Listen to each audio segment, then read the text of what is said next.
베르누이 방정식이 어떻게 해서 성립하는가 하는 것을 우리 확장된 1에너지 정리를 이용해서 증명했습니다. 유도했다고 이야기할 수 있겠죠. 이제 베르누이 방정식을 우리가 응용해서 적용하는 경우 몇 가지 보겠습니다. 먼저 베르누이 방정식에는 세 항이 있죠. 세 항에서 세 개가 한꺼번에 변하면 복잡하니까 이 중에서 하나는 안 변하는, 예를 들어서 정지한 유치의 경우를 보도록 하겠습니다. 그러면 정지한 유치에 대한 베르누이 방정식은 어떻게 될까?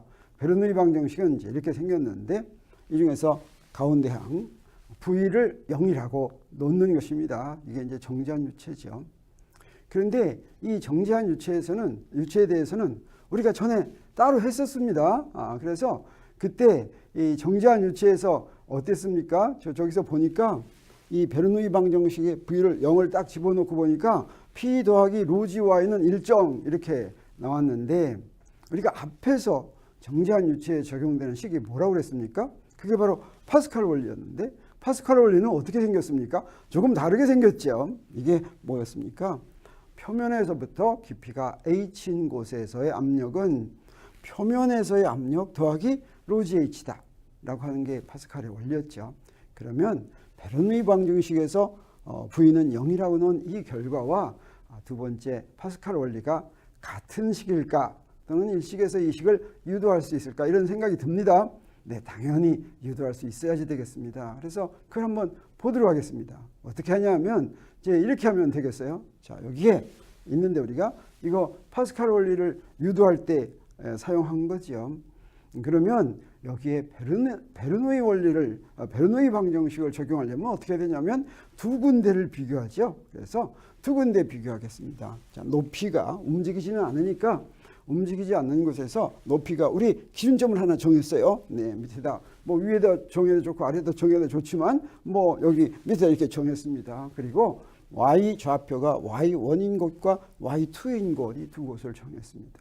그러면 여기서 우리 파스칼 원리하고 연결되는 건 무엇입니까? 표면에서부터의 깊이 이게 바로 y1에다가 h를 더하면 나오겠죠. 그래서 y2는 y1 더하기 h인데 바로 이 좌표를 베르누이 방정식에 그대로 집어넣겠습니다. 그러면 파스칼 원리에서 깊이가 h일 때의 압력은 바로 P1에 해당하죠. 그걸 이용하겠어요. 그 다음에 P2는 무엇에 해당하겠습니까? 바로 대기압에 해당하겠습니다. 자, 이것을 이용을 해서 베르누이 방정식에 이렇게 집어넣겠습니다.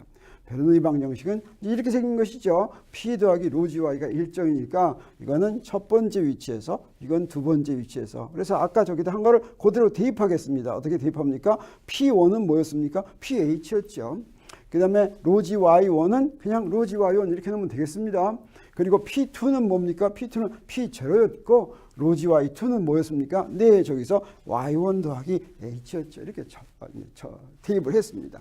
그랬더니 어떻게 됩니까? 보니까 이 두 항은 같으니까 상쇄됩니다. 그래서 상쇄되고 나머지를 이항시켰더니 어떻게 됐습니까? PH는 P0 더하기 로지 H 바로 파스칼 원리가 나왔습니다. 그래서 파스칼 원리는 베르누이 방정식의 특별한 경우다. 다시 말하면 움직이지 않을 때 유체의 속력이 0일 때가 파스칼 원리하고 똑같다라고 하는 것을 우리 확인했습니다. 자, 그러면 그 다음에는 다른 거 하나 보도록 하겠습니다. 어떤 경우냐면 높이가 전부 같은 경우 높이가 전부 같으면 좌변과 우변의 로지 Y 항이 같겠죠. 그러면 베르누이 방정식이 무엇이 남겠습니까? 자, 이게 같으니까 이게 일정이니까 여기까지 포함이 됩니다. 그러면 어떤 식 하나만 남냐면 네, y는 일정하면 p 더하기 2분의 1 로 v 제곱은 일정이라고 하는 결과가 나옵니다. 이 결과는 무엇입니까? 유체가 흐르는데 만일 속력이 더 빨라지면 압력은 어떤다고 하는 것입니까? 네, 이 말은 뭐냐면 압력이 빨리 흐르는 유체의 압력이 천천히 흐르는 유체의 압력보다 더 작다.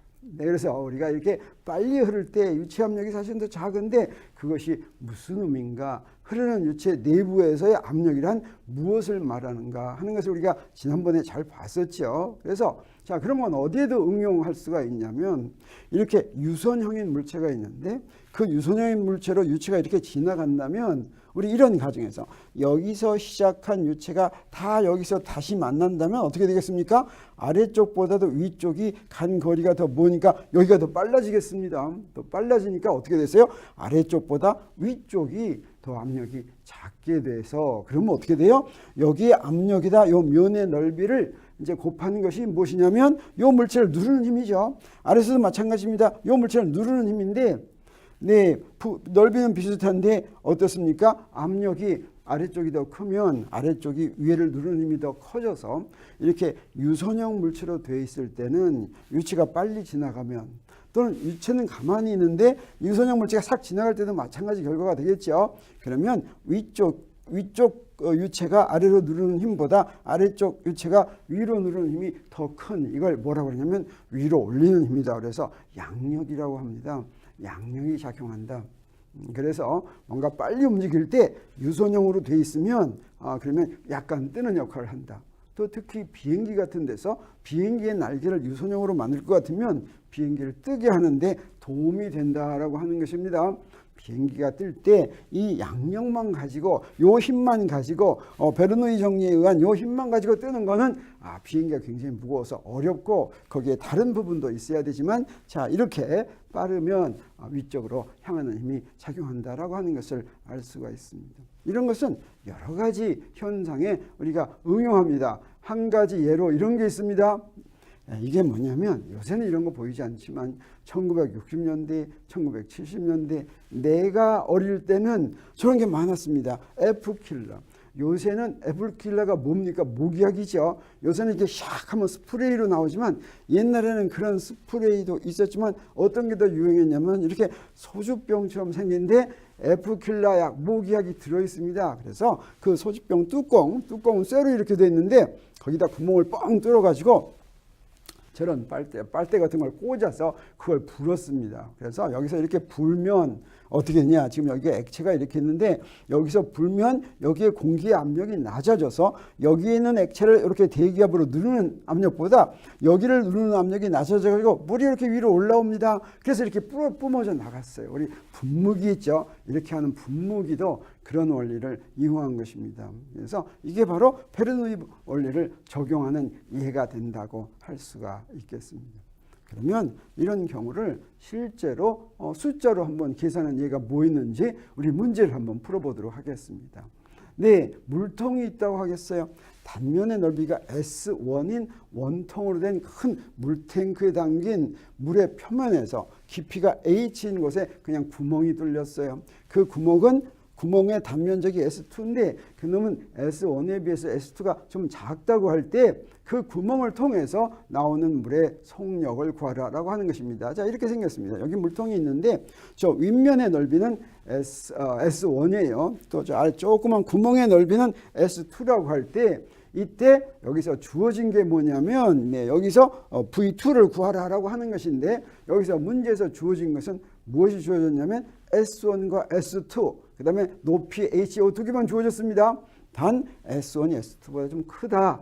그 다음에 여기서 우리 무엇을 알 수가 있냐면 사실은 말하지 않더라도 네 저기 저 위에 있는 저 위치를 갖다가 표면이라고 한다면 표면에서 압력은 뭐가 되겠습니까? 그 표면 P1은 대기압과 같아지겠습니다.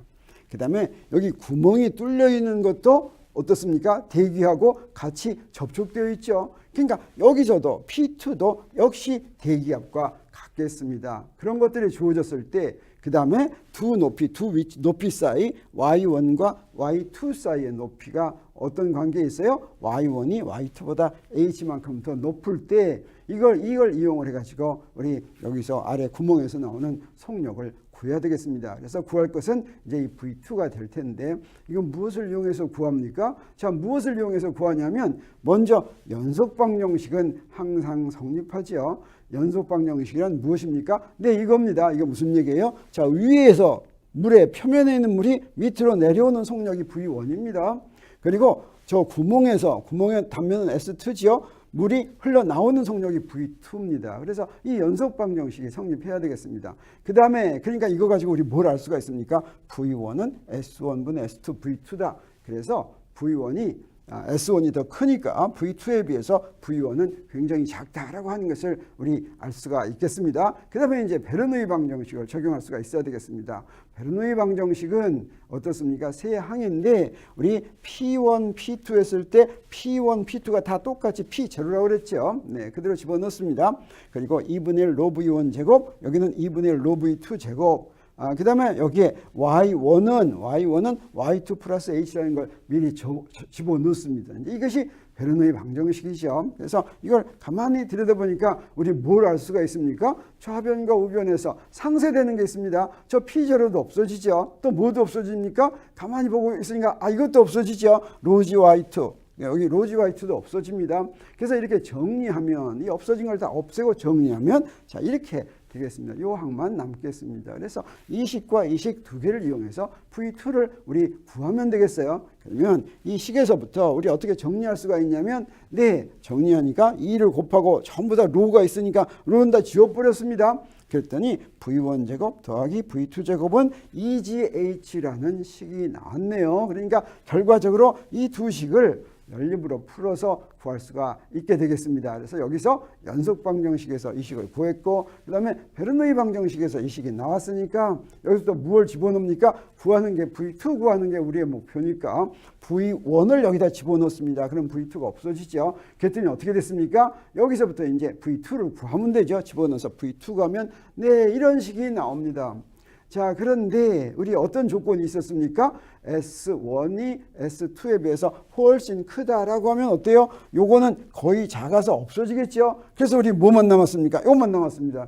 이건 뭐하고 똑같으냐면 돌멩이가 있으면 높이 H에서 가만히 떨어뜨렸을 때 H 밑에 내려갔을 때의 속도와 똑같습니다. 네, 그런 것을 우리 여기서 알 수가 있겠습니다. 우리 연습 문제 하나만 더 한다면 네, 벤추리관은 어떻습니까? 네, 굵어졌다, 가늘어졌다 하는 관이 벤추리관입니다. 그래서 굵은 쪽과 가는 쪽의 단면의 넓이가 S1과 S2라면 그때 역시 유치의 속도를 구하라. 그런데 무엇이 주어졌냐면 여기 벤추리관에서 여기다 이렇게 꼽아가지고 이렇게 높이가 주어졌습니다. 이 높이가 주어진 건 무엇을 알 수가 있냐면 거기서의 압력이 저 높이로 나타납니다.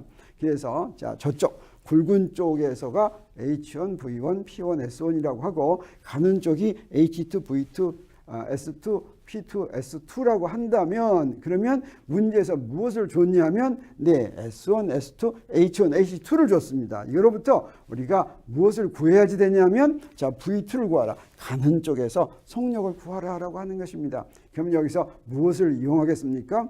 먼저 저 관의 높이로부터 그 점에서 굵은 쪽과 가는 쪽에 압력을 구하는데 사실은 그건 무엇으로 정하는 거나 마찬가지냐면 파스칼의 원리로 정하는 거나 마찬가지입니다. 다시 말하면 P1은 P0 더하기 로지 H1이고 P2는 P0 더하기 로지 H2죠. 그래서 연속 방정식도 이용해야 되겠습니다. 연속 방정식은 우리 이제 잘 압니다. S1 V1은 S2 V2. 그리고 또 뭘 이용합니까? 네, 베르누이 방정식을 이용하겠어요. 자, 베르누이 방정식에서 높이는 같으니까 그 높이항은 없어졌습니다. 자, 이 세 항을 정리해서 V2를 구하면 되겠습니다. 자, 어떻게 하면 되겠습니까? 요 식에서부터 압력 차이를 우리 구할 수가 있겠어요. 그래서 차이를 구했더니 이렇게 나왔습니다. 그리고 연속 방정식에서 아까 한 것처럼 V1을 V2의 함수로 이렇게 딱 구하면 되죠.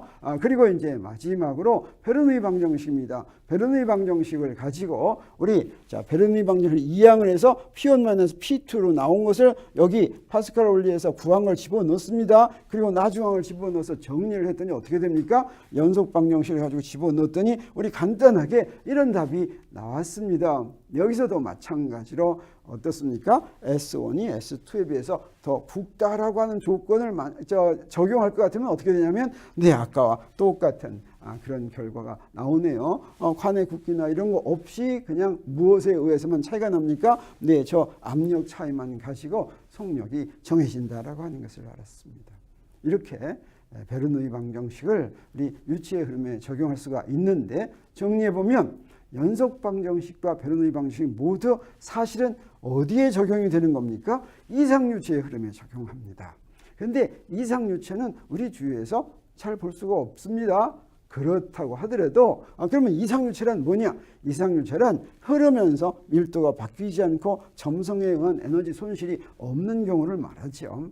근데 실제 유체는 비록 이상유체가 아니라고 하더라도 우리 이상유체에서 얻은 결과는 우리한테 무엇을 알려주냐면 실제 유체의 거의 정성적인 성질은 우리 그것으로 대강 유추할 수가 있다고 하는 것입니다. 만약에 실제 유체에 대해서 정확히 결과를 알고 싶으면 어떻습니까?